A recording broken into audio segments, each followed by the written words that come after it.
Have you ever wondered what you would do if no one was watching? If a stranger needed help and you had nothing to gain, would you still be kind? One cold morning, a powerful CEO decided to find out the truth, not about his employees' skills, but about their hearts. What he discovered changed everything, and not in the way he expected. Before we begin, take a moment to support the channel. If stories like this touch your heart, don't forget to like, subscribe, and share your thoughts in the comments below.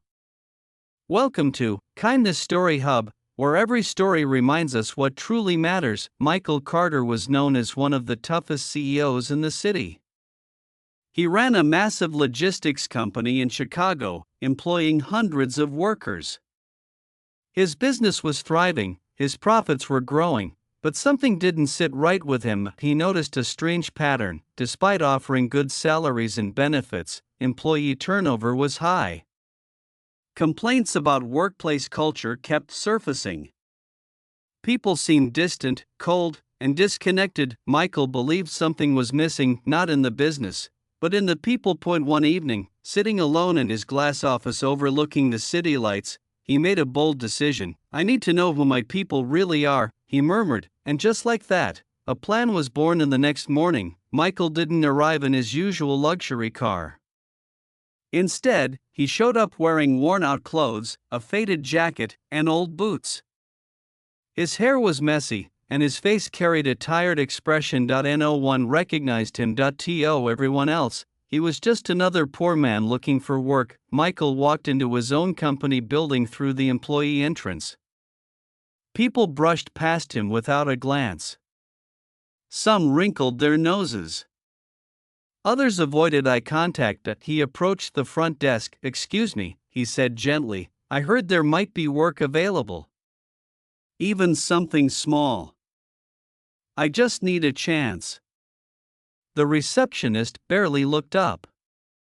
"Applications are online," she said flatly. "I don't have access to a computer," Michael replied. She sighed, clearly annoyed. "Then I can't help you." Michael nodded slowly. "Thank you anyway." As he turned away, he felt something heavy in his chest. He moved toward the warehouse section, where most of the labor workers spent their day. There, he met Jake, a supervisor known for being efficient but strict. "Hey!" Jake shouted. "You can't just walk in here." "I'm sorry," Michael said. "I'm looking for work. I'll do anything. Cleaning, lifting, whatever you need." Jake looked him up and down. "You don't look like you can handle this job." "I can try," Michael said quietly. Jake hesitated, then shrugged. "Fine. We're short on hands today. You can help unload boxes. But don't slow us down." For the first time that morning, Michael felt a small sense of hope. The work was hard, the boxes were heavy, the pace was fast, and no one offered guidance. Some workers laughed when Michael struggled to keep up. Others whispered behind his back, "Why do they even hire people like him?" One said, "He won't last a day." Another added. Michael kept going. His hands ached. His back hurt. But he stayed silent, observing everything. Then, something unexpected happened. In the middle of the chaos, a young worker named Daniel noticed him struggling. "Hey, man," Daniel said, walking over. "You okay?" Michael nodded, though he clearly wasn't. Daniel grabbed one side of the box. "Here, I'll help you with this one." "Thank you," Michael said, surprised. "No problem," Daniel replied with a small smile. First day's always the hardest. Unlike the others, Daniel didn't rush away. He showed Michael how to lift properly, where to place the boxes, and even offered him a bottle of water during break. "You gotta stay hydrated," he said. "This job can be rough." Michael looked at him, genuinely touched. "Why are you helping me?" Daniel shrugged. "Because I've been there. A few years ago, I walked in here just like you, no experience, no one to guide me. Someone helped me back then. I'm just returning the favor. As the day went on, Michael noticed the contrast. Some employees ignored him. Some mocked him. Some treated him like he didn't exist, but Daniel treated him like a human being. During lunch break, Michael sat alone at a corner table. No one invited him to join. No one spoke to him. Then Daniel walked over with his tray. "Mind if I sit here?" he asked. Michael smiled faintly. "Of course."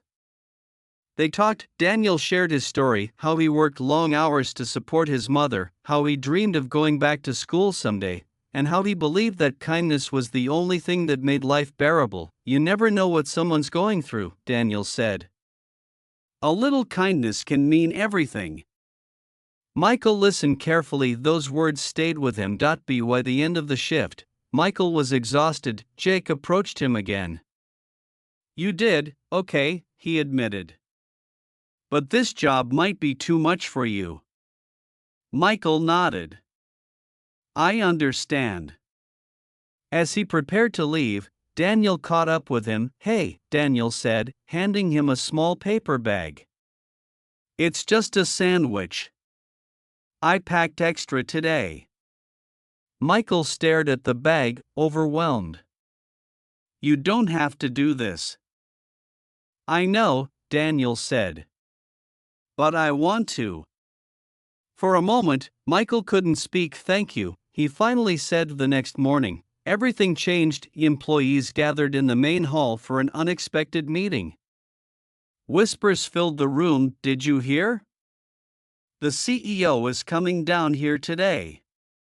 "Why?" "That never happens. Something's up." Then Michael Carter walked in. Clean suit, polished shoes, confident posture. The room fell silent. Faces turned pale. Some employees exchanged nervous glances. Jake looked shocked, and Daniel looked confused. Michael stepped forward. "Good morning," he began. "Yesterday, I came here in disguise." Gasps filled the room. "I wanted to see something no report could show me," he continued. "I wanted to see how we treat people when we think no one important is watching." The silence grew heavier. "I saw hard work," Michael said. "I saw efficiency. But I also saw something deeply disappointing." He paused. "I saw people being ignored, disrespected, judged." Several employees looked down at kindness. Michael said firmly, "Is not optional. It defines who we are." Then he turned toward Daniel. "But I also saw something beautiful." Daniel froze. "This man," Michael said, pointing to him, "treated me with dignity. He helped me when no one else did. He reminded me what this company should stand for." Daniel's eyes widened. Michael walked up to him. "Daniel," he said, "you represent the values we need. Not just as an employee, but as a leader." The room held its breath. "I'd like to offer you a promotion," Michael continued. "Effective immediately." Daniel was speechless. "And as for the rest of you," Michael added, turning back to the group, "this is your wake-up call. Skills can be taught. Kindness cannot be forced, but it can be chosen." In the weeks that followed, things began to change. Training sessions were introduced, not just for work, but for empathy and teamwork. Supervisors were held accountable not only for performance, but for how they treated others. The culture slowly shifted. People started greeting each other, helping each other, listening, and Daniel, he became a symbol of what one act of kindness could do. Because in the end, the test wasn't about strength or speed or skill. It was about heart. And while many failed that test, one person passed and changed everything. So the next time you see someone struggling, the next time you have a chance to help, remember this story, because kindness doesn't require power, money, or recognition. It only requires a choice, and sometimes, that one choice can change a life. If this story touched your heart, don't forget to like, subscribe, and share it with someone who needs a reminder today. This is Kindness Story Hub, and until next time, choose kindness.